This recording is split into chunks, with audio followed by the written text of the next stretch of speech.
Here is the USB with the data on it. If you had always done this, I might have thought more highly of you, but now, this is mine. Don't think you'll get it back. Is that so? David, my manager, looked down at me with a satisfied smile. And then, you're of no use to me anymore. I'll be taking over the business meeting tomorrow. As of today, you're fired. Understood.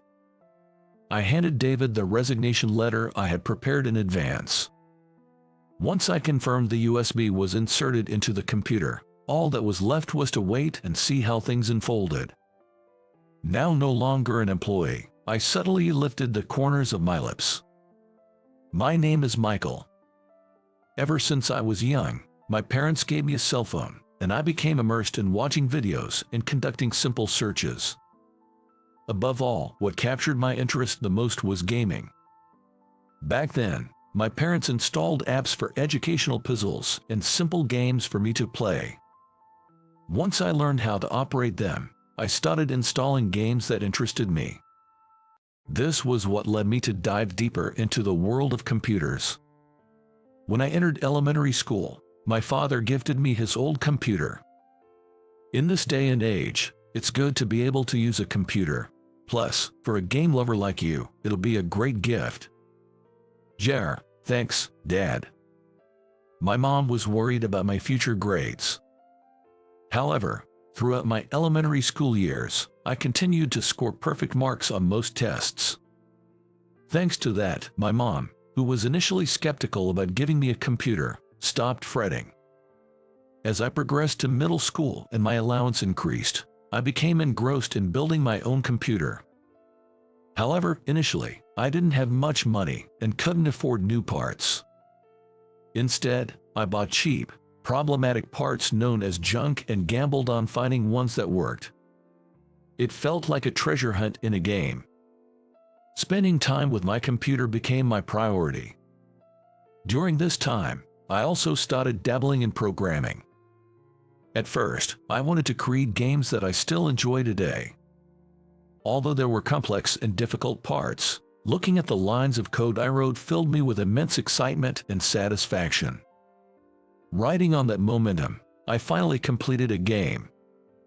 Refining and adding to it daily became one of my favorite pastimes. Thanks to this, during my middle and high school years, I was unrivaled in computer classes. I finished tasks faster than anyone else, whether it was a typing test, PowerPoint, or Excel class. Perhaps because of this, I was nicknamed Digital Dreamer by my good friends at school. Digital Dreamer, please help me with my assignment. Oh, Digital Dreamer's overtime fees are steep. I'll treat you to any drink you like, from the vending machine in front of the cafeteria. Heck, deal. I had conversations like these. It's one of the good memories of my youth. I went on to study in the engineering department in college. As I received programming advice from my father, who works in a corporate setting, my skills reached a practical level. The new fascination for me was the world of artificial intelligence. The college environment, filled with oddballs passionately immersed in creation and people more skilled than me, was heaven. During my time there, my father made a suggestion. Michael, would you consider becoming an engineer at my company? But if I get a job, I'll have less freedom. I'd prefer to work somewhere where I can do lots of things I enjoy. Haha, I thought you might say something like that. Well, Michael, you have the skills to make your own choices, so I'm not worried. My father didn't object to my thoughts. But my mom seemed worried. Still, I'm worried. In today's world, having a stable job makes for a more secure future. Don't worry, Mom. I've thought it all through. Really? Are you sure everything will be all right? As soon as I get a job, you'll be the first to know. So, wait for the good news, okay? If Michael says so. My mom tends to worry, but she's not one to dismiss others' ideas. I know she's just more caring than any other mother I know. So, I don't want to leave her feeling anxious for too long. That's why, after graduating from college, I landed a job at a fairly large advertising agency. which seemed like a place where I could balance work and my hobbies, giving Mom a sigh of relief. But my ideal job was not to be found there. David is slacking off again, dumping his work on his junior colleague. His name is Brian. He's the first friend I made at this job. Like me, he's been playing with computers as a hobby since he was young and even exhibits his own games at culminate, which is held twice a year. Since we had similar interests, it didn't take long for us to become good friends. Michael, you've been getting called out a lot lately. Jer, probably because I mentioned I'm good with computers during my self-introduction. Haha, hang in there. But really, I think it's strange that a manager at an ad agency can't even use a computer properly. Tell me about it. Our workplace was turned into a busy one by David, a man in his 50s. He's been there for a long time and tends to dump his work on younger employees. Because of that, we all end up working overtime, despite being able to leave on time under normal circumstances. Both Brian and I are victims of this. Hey, Michael, come here. Yes, what is it? There's a little trouble with the computer. Can you take care of this? All right, I got it. This is how it goes. Whenever there's an issue, I'm the one who gets called. But none of the issues are ever serious. It's fixed now. Young guys like you can't do anything without computers. It's only natural that you can handle this. Yes, sure. I've got a third-grade abacus certification from when I was a kid. Unlike you guys who rely on machines for simple calculations, my calculation skills are superior. I'm on a different level. Do you get that? Okay. Every time I talk to David, he always boasts about himself. He has a condescending attitude toward the younger generation, always looking down on us. This is why he's quite disliked in our department. But there's one guy who seems to get along well with David. This company has grown thanks to me, you know. Amazing, David, you truly are great. You get it, don't you? The greatness of me. Of course. His name is Jason. He's technically one of my colleagues, but I've never really spoken to him. He's always sharp-tongued towards others and sticks close to David like a sycophant. Probably aiming for a promotion, but his actions have been making everyone around him uncomfortable. Michael, here, David said to get this done. Wasn't this your task? What are you talking about? This is clearly the task he told me to give to you. What's with that look? Fine, just leave it. Like this, he too have become someone who pushes his work onto others, just like David. Honestly, I could simply refuse, but if I did, he'd persistently follow me around. So in the end, everyone just ends up accepting it. Michael, you're having a tough time. You too, Brian. Why did we end up working here, I wonder? Right. Well, thanks to those two, I was able to get along with the seniors and peers at the workplace. Lately, everyone started complaining about those two whenever we talked during breaks. Then, a big project came in. It involved handling a new advertising campaign for a globally recognized company that specializes in the Japanese versions of computer software. For the size of the company I work for, this was a huge task. The president seemed very enthusiastic about this opportunity.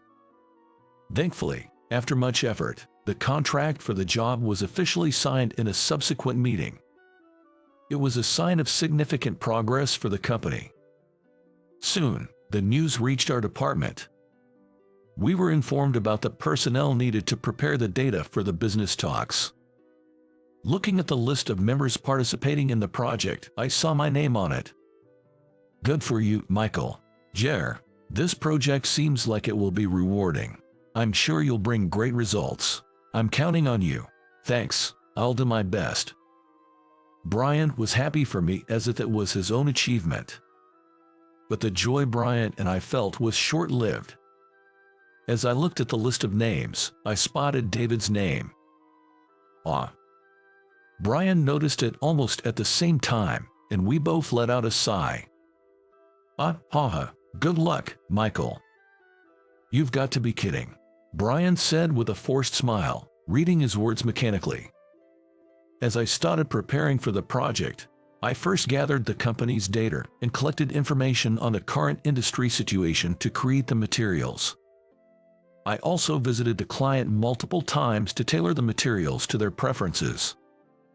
Through repeated discussions to clarify their needs, I managed to gain some trust from them. While I was engaged in my work, which I found quite enjoyable. However, he always seemed to appear just when I was in a good mood. Hey, Michael, get this data collection done by tomorrow.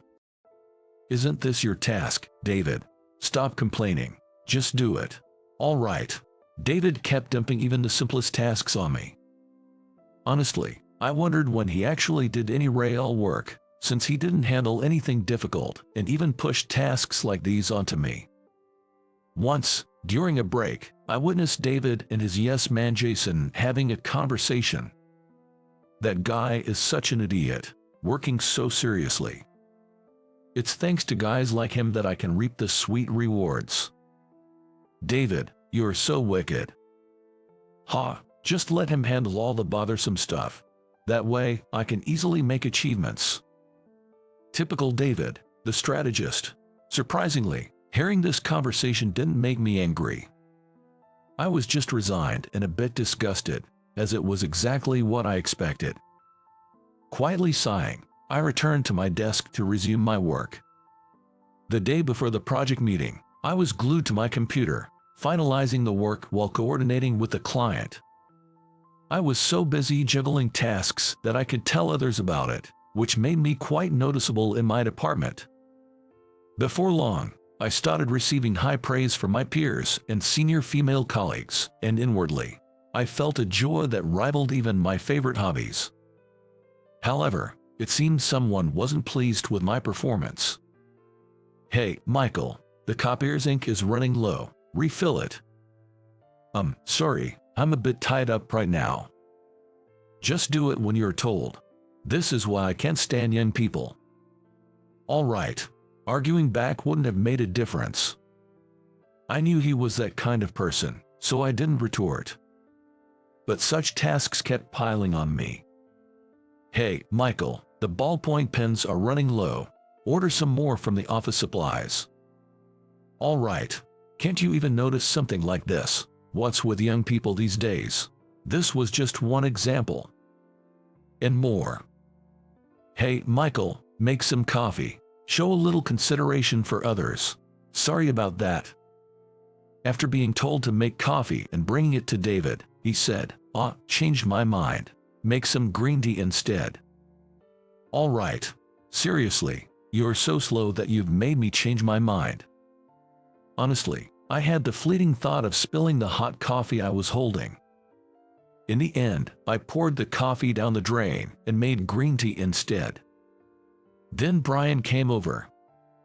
You all right, Michael? Yeah, thanks, but there's not much I can do. Sorry, I can't help much either. Haha, it's fine. Just talking to you makes me feel like I'm not alone. That's a relief. Michael, once this project is over, let's go grab some food. Steak, barbecue, whatever you want. It's on me. That sounds great. I'll just deliver this tea. A job I was enjoying. And the personal time promised in the contract. All taken away by a man named David, leaving me with a budding sense of revenge.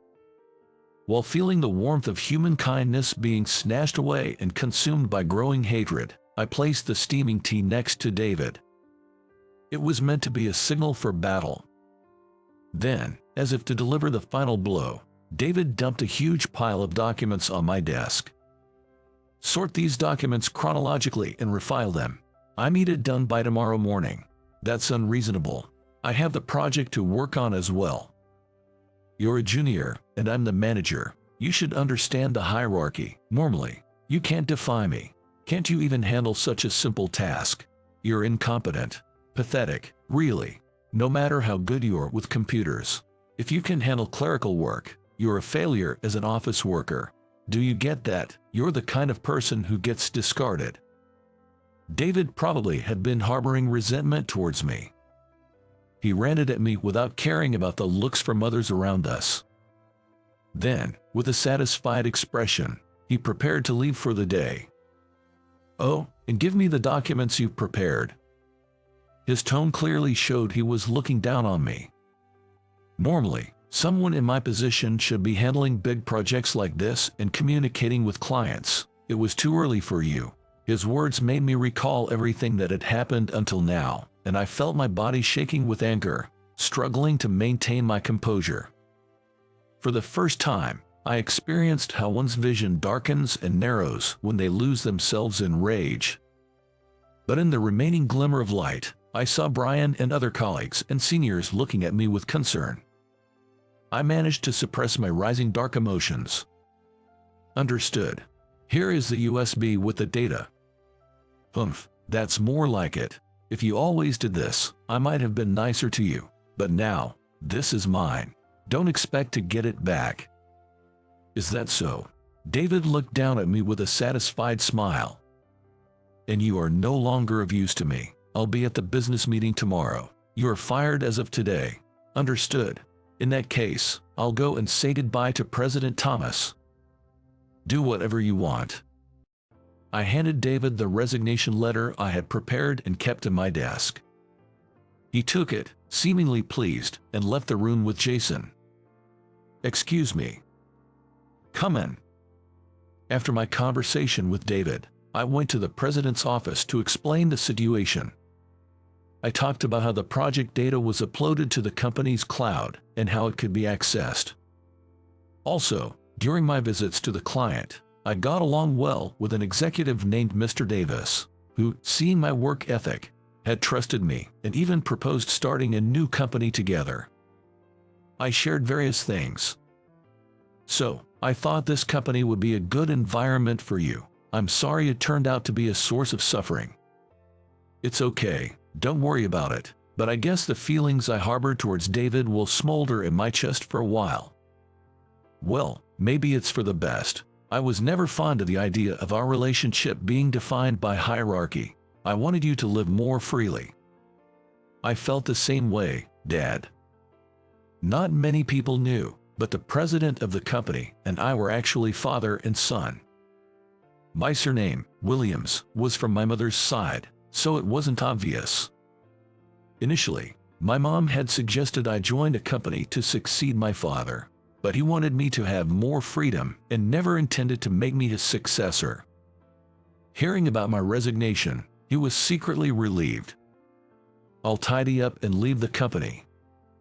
"Haha, it sounds like you're going off to some faraway place." "Please forgive me for going ahead." "Just say you're going home normally." "Haha, sorry, I'm heading home then." "Take care." Back in the office, I saw David in a panic. I asked Brian what happened. "Apparently, when he plugged the USB he forcefully took from you into his computer, a warning screen popped up, and it stopped working." I figured as much." Everyone he asks just brushes him off, saying they don't know what to do, so he's getting even more frantic. Watching David and Jason flustered, I couldn't help but snicker. Noticing me, David shouted in a near yell, "Hey, Michael, what's the matter, David? When I inserted the USB you gave me, it stopped working. Fix it." "With all due respect, David, I was fired by you just moments ago, so I'm no longer an employee. It's also past my working hours, so I'll be leaving now." Saying this, I began gathering my personal items to leave. Then, David approached me with heavy footsteps. Then, he reached out to grab me by the collar. "I am no longer your junior colleague. If you harm me, I will file a police report." Heck. David's face turned bright red, and he froze on the spot. "What on earth did you do?"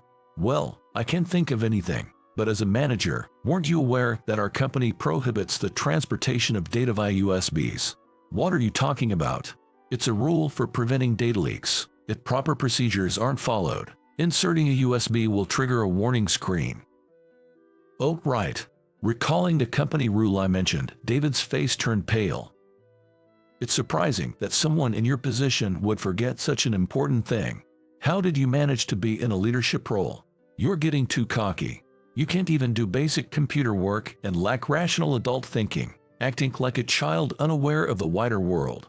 Despite your age, your thinking hasn't grown at all. It's amazing how you've managed to survive in society. I mimicked what David usually did to me, right in front of him. Watching this, my colleagues tried to suppress their laughter, their shoulders shaking. Brian, watching the exchange between David and me, leaned on his desk with a smile. Well, if you follow the proper procedures, it will work.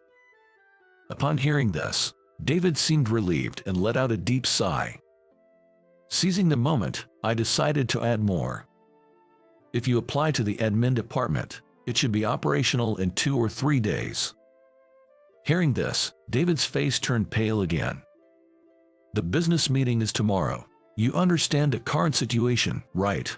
As someone in a higher position than me, you should naturally understand. Damn you. Well, since I've been fired and you consider me incompetent, I'll leave this company now. I rely too much on computers, after all, and please, don't contact me. We are practically strangers now, David. Saying this refreshingly, I felt like a hero who had triumphed in battle as I left the room. As I had told my father, the data from the USB memory stick was also uploaded to the company's cloud. However, I deliberately saved it in a place where David, lacking computer skills, would not be able to find it. Despite my resentment towards him, my enthusiastic father and the other project members were not involved. Additionally, I had thoroughly informed Mr. Davis, the client's executive, about the entire incident, so even if David made a blunder, it wouldn't jeopardize the deal. I was confident that my father would skillfully handle the situation tomorrow. Time passed after that incident.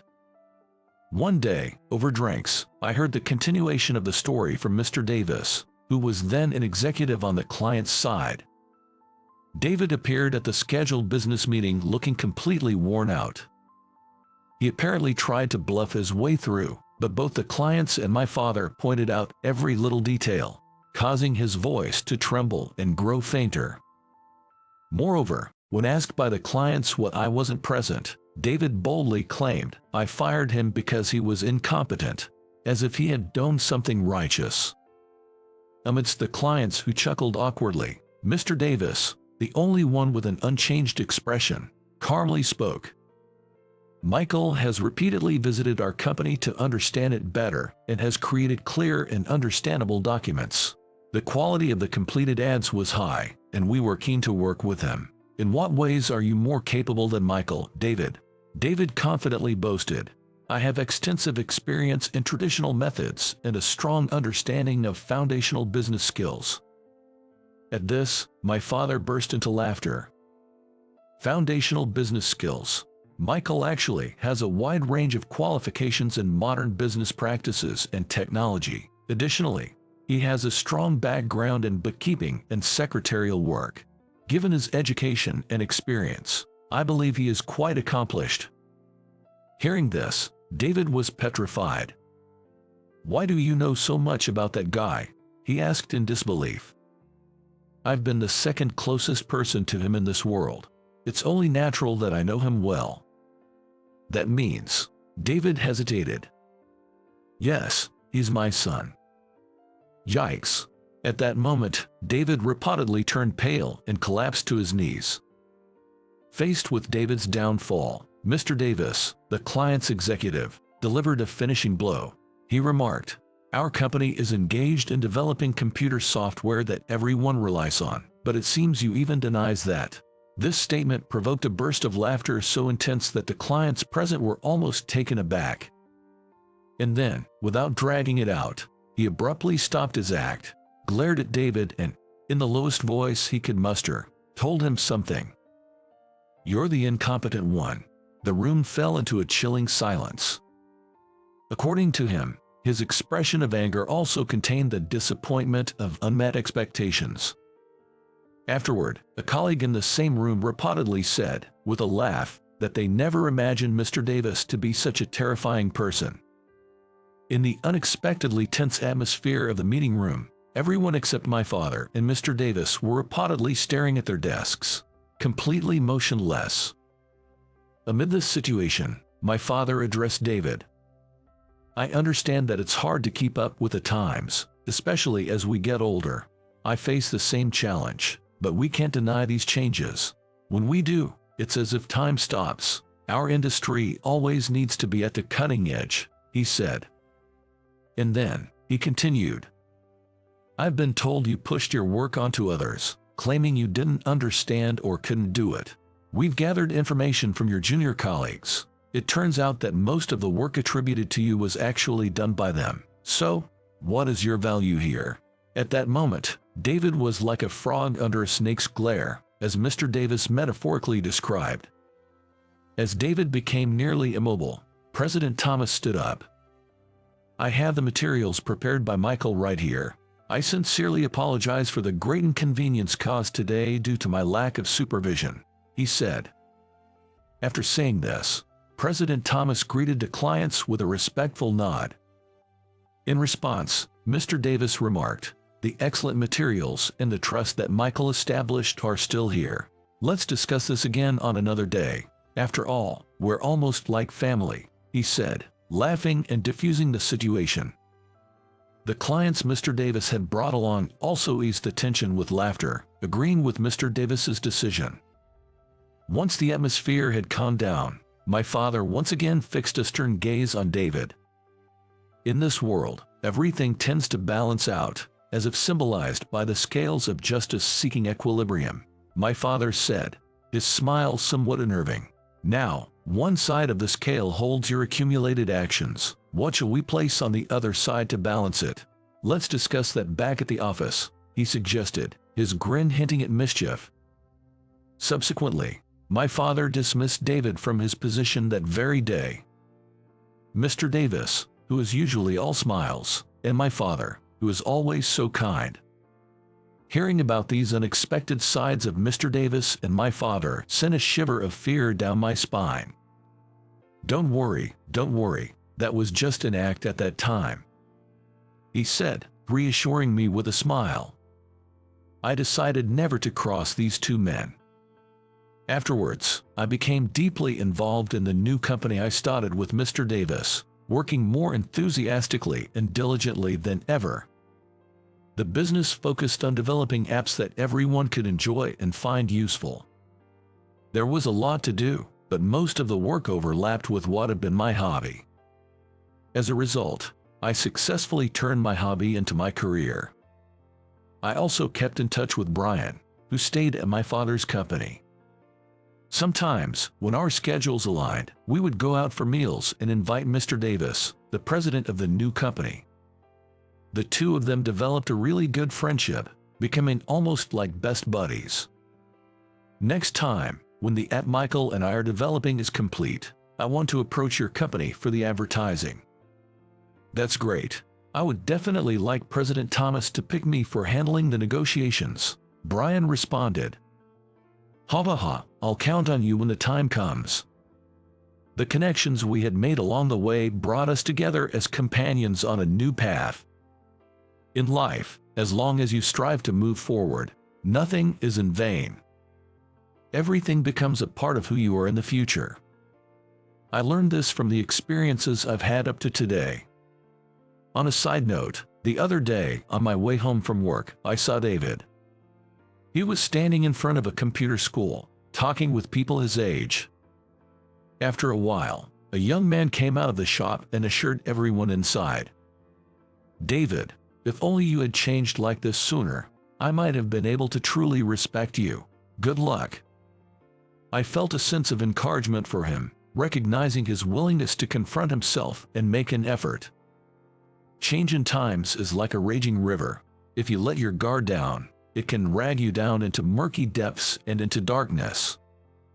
That's why it's important to actively gather information and continually update your skills. Doing so allows you to evolve into a self capable of keeping up with the new era.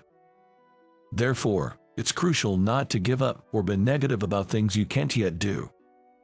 It's also important to love the human part of yourself that is uniquely you. I vow to live each day without forgetting to always learn as I move forward.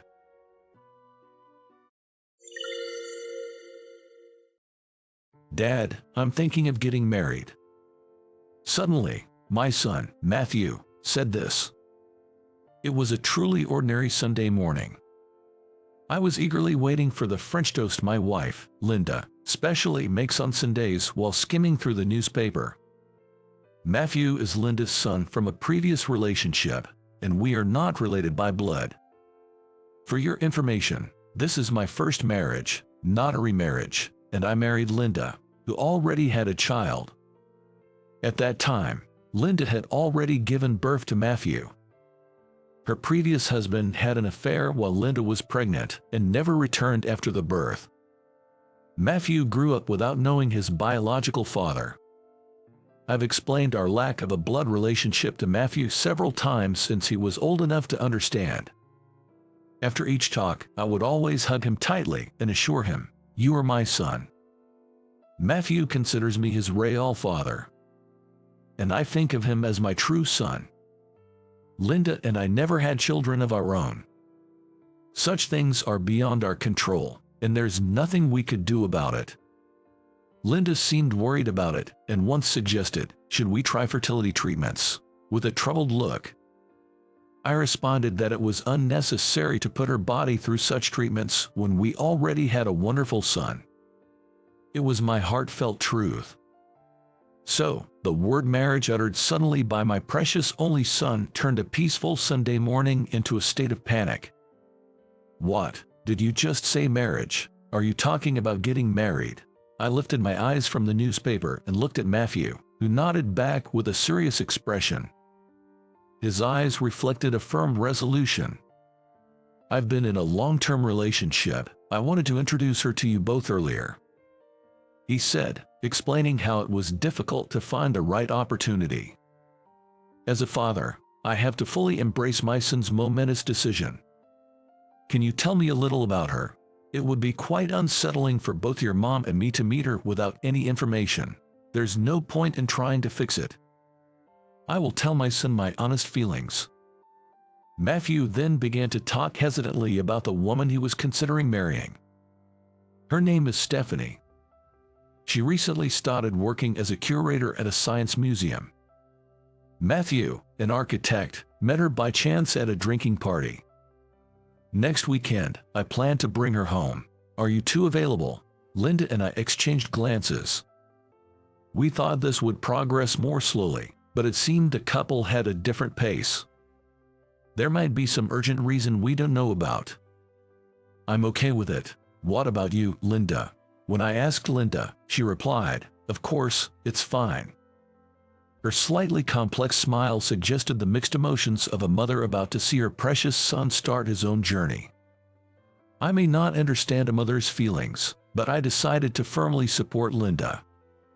As the weekend approached, our house gradually became more restless and excited. Even Matthew seemed unsettled. Linda was busy with cleaning, tending the flower beds, and planning the dinner menu for that day. I was the only one with nothing to do. So, I decided to immerse myself in work. I'm a curator at a botanical garden. My job involves more than people think, like walking around the vast garden, planning events, and writing lectures. Come to think of it, Matthew's girlfriend is also a curator. Having a common profession will surely provide a good conversation starter. Above all, I'm looking forward to learning what her specialty is. Tom, what should we do with this document? It says to keep it for 10 years, but it seems like it's about time to deal with it. A staff member, cleaning up a pile of old documents in the corner of the lab, calls out while covered in dust. It looks like it includes a thesis, partially written though. Was Zoe Brown previously enrolled here? I'm instantly pulled back into the past by that familiar name. Zoe was my ex-girlfriend. She was 5 years older than me, beautiful and brilliant, yet modest, and being around her was incredibly soothing. I was drawn to every aspect of her. I remember falling for her with all my heart and soul. During my college years, I spent a summer interning at this botanical garden. Back then, I was a student still unsure about my future path.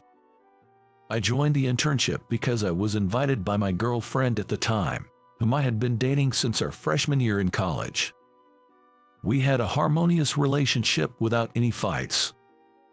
Zoe, who was leading our guidance, taught us about the work in the botanical garden and the curator's expertise, both gently and strictly. She would patiently explain things in detail until we understood them. Yet, she never spoon-fed us, allowing us to think for ourselves. She posed problems and gave us ample time to ponder over them. I think she was trying to convey the beauty of the botanical garden and the pros and cons of being a curator to us accurately. At the end of the summer, on the day of the last fireworks festival, I broke up with my girlfriend. I remember her trembling shoulders in her summer dress.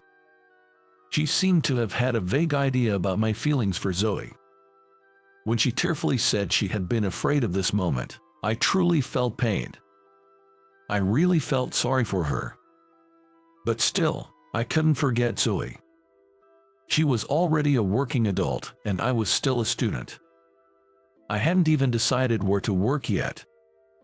All I, still immature, could do for Zoe was to make a straightforward move. After frequent visits to the botanical garden and slowly closing the distance, I finally managed to go out for a meal with her around the end of the year, close to New Year's. I didn't ask her out for Christmas because I was afraid of being rejected. When I bluntly confessed, "I've fallen for you," she blushed, touched, and smiled, saying, "Thank you." But thank you wasn't an answer. So, I said again, "I want to date you." Zoe nodded quietly. Surprised, I pinched my cheek reflexively. Feeling the pain, I finally realized it wasn't a dream. Back to the present, in front of my usual computer screen. She left the botanical garden before finishing that thesis. She was a very dedicated researcher, so everyone felt sad about her departure at that time, the staff member remarked. I received the unfinished thesis of Zoe from the staff member. Come to think of it, even when we were dating, I always called her Zoe. I couldn't dare to call her by her first name only. With a flood of memories, I quietly filed the old thesis in my desk drawer. If I keep reminiscing, I might even recall the bitter memories of when she left me. I'll take care of this one. For the other documents due for disposal after 10 years, please load them onto the back of the pickup truck in the back tomorrow for transport to the cleaning plant, I instructed. After giving the directions, I turned my attention back to the computer. I noticed in the dark screen's reflection that my face resembled the one I had when Zoe left me. The happiness of our time together makes the shock of our breakup still linger. Probably, my wife, Linda, knows it too. That there's always someone unforgettable living in my heart. And I think her not touching upon it is a sign of her wisdom. My feelings of affection for the modest and earnest Linda are genuine, not a lie. I also want my son, Matthew, to marry someone he truly loves. From the bottom of my heart, I hope he doesn't become a disingenuous man like me, harboring feelings for someone other than his wife. The day finally arrived when Matthew was to bring his girlfriend home. In the morning, Linda and I were flustered, not knowing what to wear. I thought it was over the top to greet them in a suit. Seeing our panic, Matthew, the person of the hour, couldn't help but laugh at us. They said they wanted to see a normal family, so I'd like them to welcome me without being too pretentious. Matthew said that and laughed as he went out to greet her at the entrance. From Matthew's words, I immediately thought that her family environment was a little less fortunate. A few minutes later, I heard Matthew returning from the station where he had gone to pick her up. Linda and I exchanged glances, reminding each other to stay calm as we took a deep breath. When the living room door opened, I was so nervous that I almost jumped up, holding hands with Linda. In contrast to her tension, the young couple entered the living room with bright smiles. As she followed Matthew into the room, my breath caught at the sight of Stephanie. Stephanie resembled Zoe, the unforgettable woman who still occupied a place in my heart. "Nice to meet you. I'm Stephanie. I'm dating Matthew. Sorry for the late introduction." She greeted us briskly in a clear, well-pitched voice. She was like a gentle breeze in early summer. That was the impression she gave. "Hey, pay attention. Stephanie is greeting us and you're just zoning out." "Sorry about that. We've been nervous all morning." Linda nudged me in the ribs as I stood frozen. That jolt finally snapped me back to reality. I'm so nervous too. My heart is beating so fast, it feels like it's going to leap right out of my mouth," Stephanie said, trying to lighten the mood with a bright laugh. Looking at her profile, I felt reassured. I was greatly relieved to realize that the woman in front of me wasn't Zoe. Zoe never laughed out loud. She only smiled quietly. Having heard she was a curator, and recently coming across one of Zoe's papers by chance, my memories must have been drawn back to the past for a moment. I had to remind myself that I was unfairly superimposing Zoe onto Stephanie. We all sat on the sofa, facing each other, and enjoyed the honey peach jelly Stephanie brought as a gift. The jelly, subtly sweet and refreshing, seemed to embody Stephanie herself. "Mom, Dad, we're seriously considering marriage. I've already proposed to her, and she said yes. All we need now is your blessing," Matthew said earnestly. Seeing the grown-up look on his face made me feel a bit sad. Stephanie also said, "Please, I ask for your approval." Linda and I exchanged smiles. We had often talked about this day coming. And now, it had become a reality. Linda gave me a look. I nodded quietly. This is the woman Matthew chose. There is no way I could object. He is still hopeless and unreliable, but please take good care of our only son, Matthew. Linda, who was sitting next to me, seemed to be moved to tears. I nearly teared up myself. The young couple held hands, smiling happily at each other. It was a profound reminder of how families grow. "Have you properly greeted Stephanie's parents?" Linda suddenly asked, looking up. Matthew's expression clouded over slightly as he shook his head. "Even if we bless their marriage, it would be a problem if Stephanie's parents were to oppose it." "Why didn't you greet them earlier? Go and greet them right now." It was Stephanie who stopped me as I raised my voice. She gently placed her hand on Matthew's shoulder, giving him a reassuring look. Then she slowly began to speak. "Matthew did come to greet us properly. Although we couldn't meet face to face, he promised to make me happy in front of my parents' graves. Seeing that, I decided to marry him. It seems her parents had already passed away. I wish she had told me such important information earlier." Matthew sometimes omits crucial details. "I'm sorry, I didn't know. I didn't mean to bring up such sad memories." Stephanie shook her head at my words. Then she smiled, saying, "It's all in the past now." Her resilience is indeed admirable. I smiled at Matthew, thinking he had chosen a fine woman. Hope is not rude to ask this, but you don't have to answer if you think it is. Still, if you don't mind, could you tell me what attracted you to Matthew? To change the subject from her parents, Linda spoke up. Stephanie looked at Matthew, smiled slightly, and replied, "His awkwardness, earnestness, kindness, it was how he made me feel like I had to be by his side. He gave my life a sense of purpose." Her words made me feel a sense of déjà vu. And for a moment, everything in front of me turned white. I never expected to hear the same phrase on this day. My hand holding the glass started to tremble. Matthew, oblivious and in high spirits, didn't notice my change. Somehow, I managed to maintain my dignity as a father. "You're getting too emotional. Don't grip the glass too hard, or you'll break it." At that moment, Linda gently placed both her hands on mine, taking the glass from me. She peered into my eyes and signaled, "It's okay. People say you should marry someone who loves you more, but I think women's true feelings are different." I felt the same way. As she quietly placed the glass on the table, Linda gently started. "What do you mean?" Stephanie looked a bit anxious, as if she had said something wrong. I felt the same. I thought I had to be by his side. I wanted to be close to him, especially since he had just broken up with his lover. Linda said this, looking straight at Stephanie. I remembered how Linda and I started dating right after I broke up with Zoe.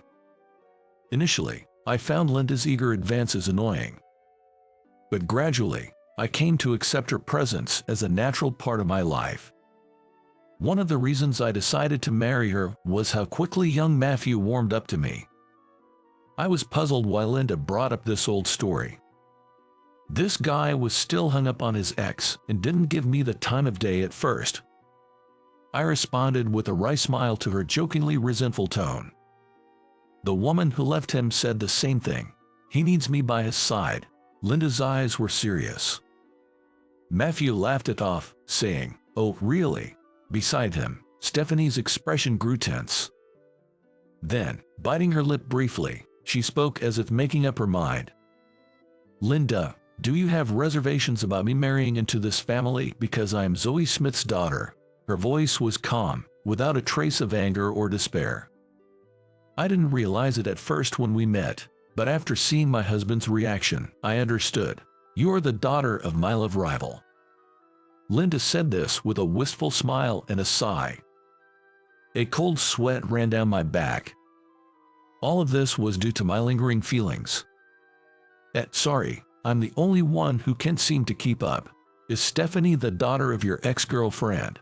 Matthew, feeling left out, asked for clarification about the situation. All eyes turned to me. "Stephanie is Zoe's daughter, right?" I asked, seeking confirmation, and Stephanie nodded slightly. Then, she revealed the truth that she had known about me for a while. "I wanted to know why my mother married that worthless man and why she left you. I visited the botanical gardens several times, relying on the only photo she had of you. That's when she happened to run into Matthew by chance at a drinking party. I was truly surprised when I found out Matthew was your son. He's kind, earnest, and sincere. I imagine you must have the same character traits as a father." I listened to Stephanie's words somewhat absently. The reality hadn't sunk in yet.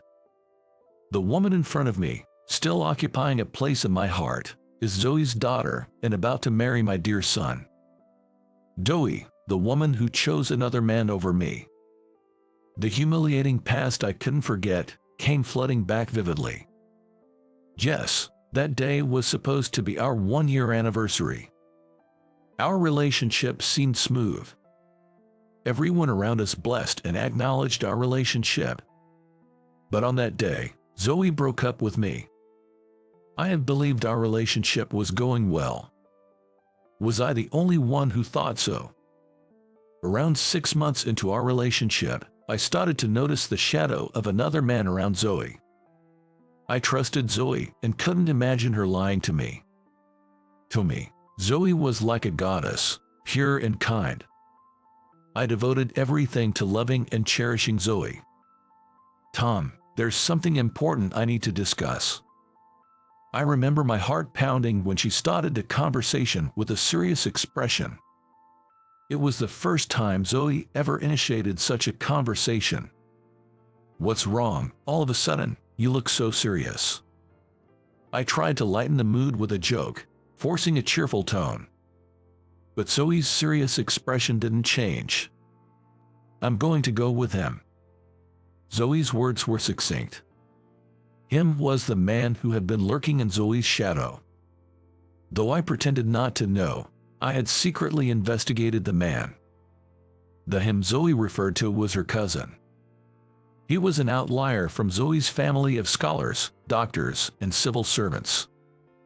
3 years younger than Zoe, he was unemployed.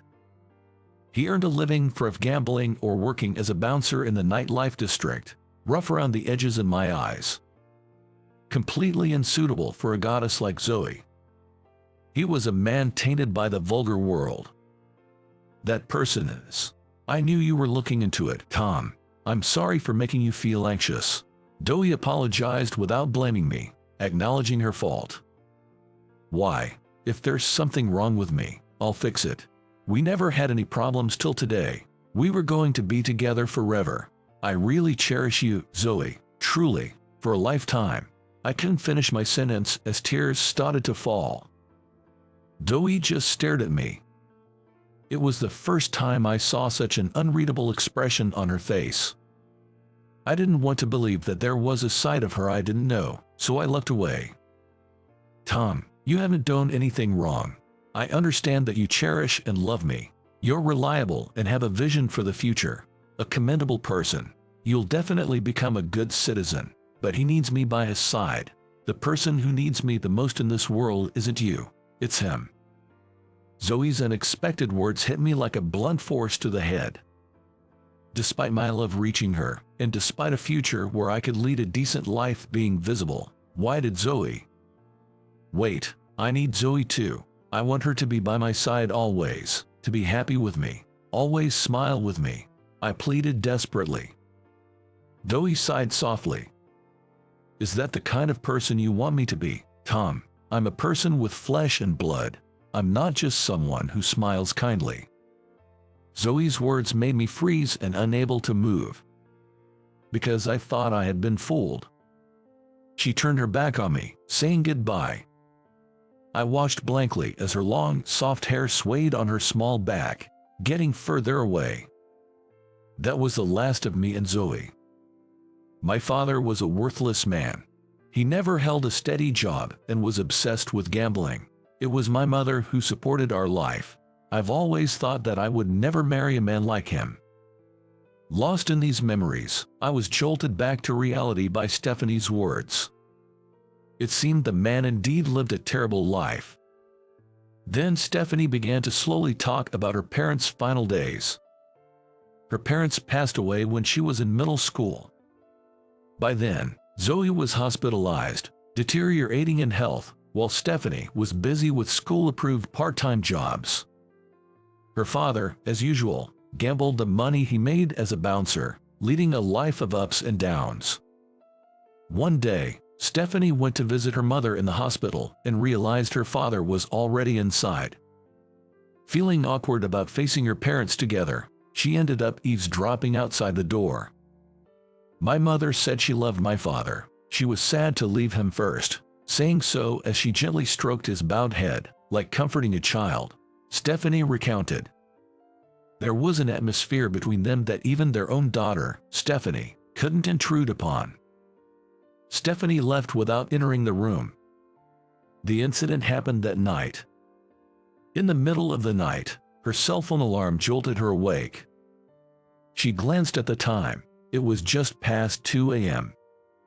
The call was from the hospital, reporting that they couldn't find Zoe. They were searching inside the hospital. Stephanie hurriedly changed and was preparing to take a taxi to the hospital when her phone rang again.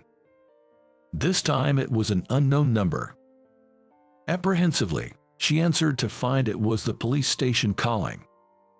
In that moment, she realized everything. The police told me my parents' car had fallen into the sea. It could have been an accident, or maybe not, they were vague. But I was sure it was a double suicide. I wasn't crying because my parents were gone. I was overwhelmed with grief and despair for being left behind. I sat at the entrance, crying out loud, Stephanie said.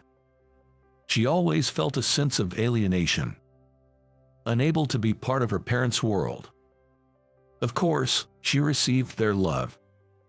But she sensed a different bond between them.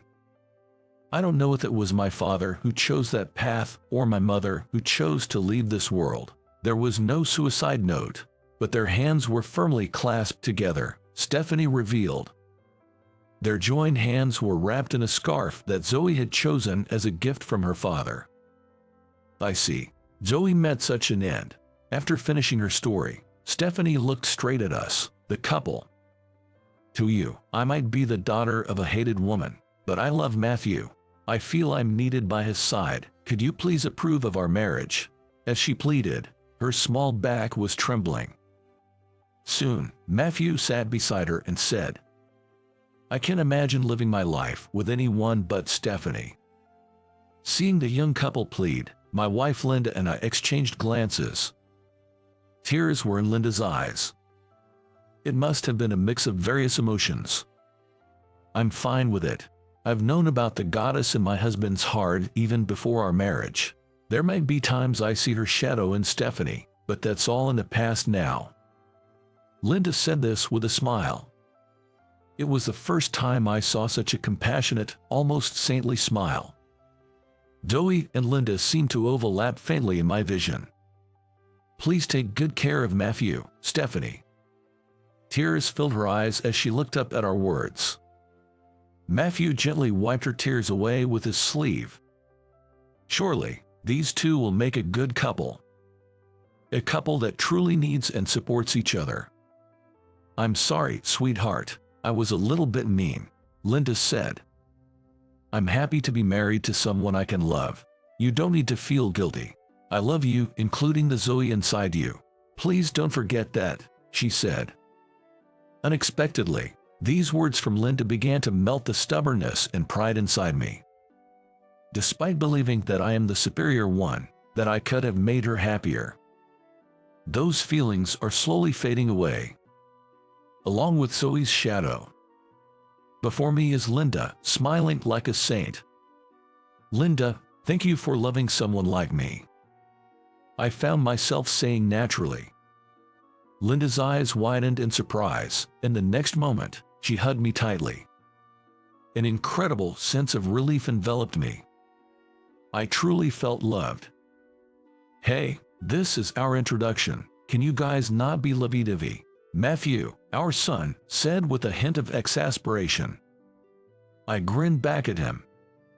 Your dad is loved this much by your mom. You'd better keep up, Matthew, I replied. The young couple looked at each other, surprised at first, then burst into laughter. These two are fine. I'm sure of that.